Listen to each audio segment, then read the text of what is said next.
রোহান আর মনিরা খুবই ভালো বন্ধু ছিল। রোহান ও মনিরা দুজনেই পড়াশোনায় অনেক ভালো এবং মেধাবী ছাত্র ছিল। কিন্তু রোহান সবসময় ফোনের সময় নষ্ট করত। একদিন স্কুলে যাওয়ার সময় মনিরা রোহানকে বলল, রুহান, আমাদের সামনে ফাইনাল পরীক্ষা, তাই এখন থেকে ভালো করে পড়াশোনা করতে হবে। এখনো তো পরীক্ষার অনেক সময় আছে। আরো কিছুদিন যাক, তারপর পড়াশোনা শুরু করব। রোহান বাড়িতে যাওয়ার পর আবার তার বাবার ফোন নিয়ে গেম খেলতে শুরু করে। একদিন রোহানের মা রোহানকে বলল, রোহান, তুমি কি আর পড়াশোনা করবে না? তুমি তো সারাদিন ফোনে মগ্ন থাকো। মা, আমি তো একটু গেম খেলছি, এটা তো কিছুই নয়। রোহান, এটা তোমার ফোন চালানোর বয়স না। তুমি এখন অনেক ছোট। আগে ভালো করে পড়াশোনা করো, বড় হও, তারপর ফোন ব্যবহার করো। রোহান তার মায়ের কথা না শুনে সবসময় এভাবে ফোনের সময় নষ্ট করত।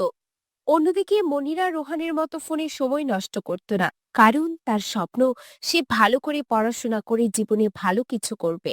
একদিন স্কুলে যাওয়ার সময় মনিরা রোহানকে বলল, তুমি পড়াশোনা শেষ করে কি করবে? ঘুমাবো। আরে না, আমি বলছি তুমি বড় হয়ে পড়াশোনা শেষ করে কি করবে? ও, এই কথা। মোটর বাইক চালাবো।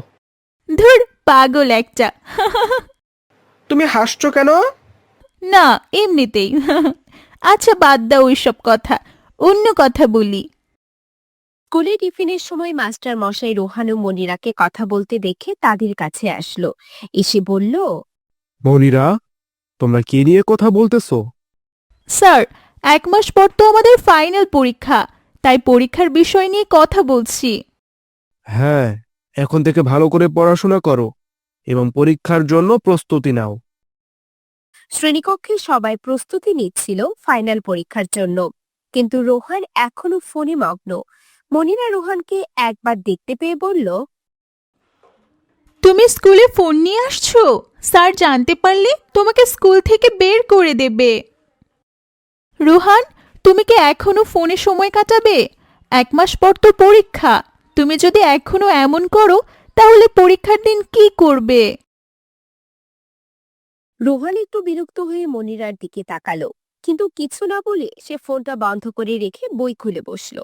কিছু সময় পর রোহান অনুভব করলো যে মনিরা সত্যিই যে কঠোর পরিশ্রম করছে, তারই ফলাফল একদিন ভালো আসবে। মনিরার যেহেতু পরিশ্রম তাকে প্রভাবিত করেছিল। তারপর রোহান মনিরার কাছে গিয়ে বলল, মনিরা, আমি আজ থেকে তোমার মতো মনোযোগ দিয়ে পড়াশোনা শুরু করব।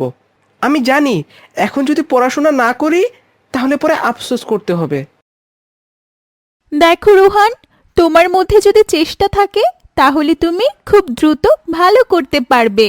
আমিও একসময় পড়াশোনায় খুবই অবহেলা করতাম, কিন্তু যখন বুঝলাম যে জীবনের সবচেয়ে বড় অস্ত্র হলো জ্ঞান, তখন থেকেই সবকিছু বদলে গেল।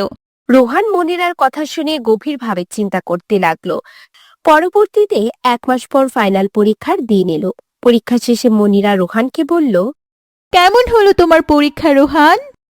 মনিরা, তুমি ঠিকই বলেছিলে। যদি সময় মতো পড়াশোনা না করতাম তাহলে আজকে আমার পরিস্থিতি ভিন্ন হতে পারত। তবে এখন ভালো ফলাফল আশা করছি। শেষে পরীক্ষার ফলাফল প্রকাশিত হলে রোহান ও মনিরা দুজনেই ভালো ফলাফল পেল। রোহান এখন বুঝতে পারল যে জীবনের সঠিক পথ বেছে নিতে হলে পরিশ্রম ও সময়ের সঠিক ব্যবহার জরুরি।